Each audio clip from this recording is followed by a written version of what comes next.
Bagwada ટોલનાકા highway પર કારમાં ₹2.60 લાખના દારૂ સાથે એક બુટલેગર ઝડપાયો. રીતેશ યાદવ નામનો ઇસમ વોન્ટેડ, કુલ ₹7.65 લાખનો મુદ્દામાલ કબજે. બગવાડા ટોલનાકા નજીકથી પારડી પોલીસે ₹2.60 લાખથી વધુની કિંમતના દારૂનો જથ્થા સાથે એક ઇસમને ઝડપી પાડ્યો હતો.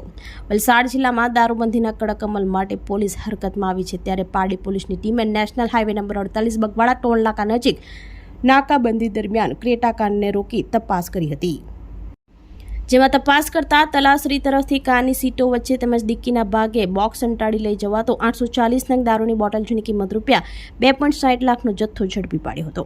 અને શુભમ ઉર્ફે નાટા જનાર્દન પાલ, રહેવાસી નાલા સોપારા ઈસ્ટ, પાલઘર, મહારાષ્ટ્ર, મૂળ રહેવાસી આઝમગઢ, યુપીને ઝડપી પાડ્યો હતો. જ્યારે દારૂમાં સંડોવાયેલ રીતેશ યાદવ, રહેવાસી પલસાણ, સુરતને વોન્ટેડ બતાવ્યો હતો. પોલીસે કુલ ₹7.65 લાખનો મુદ્દામાલ કબજે કરી વધુ તપાસ હાથ ધરી છે.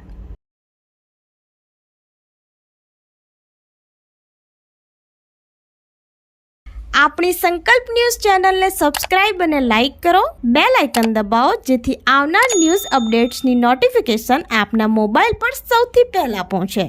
Like, subscribe and share the video.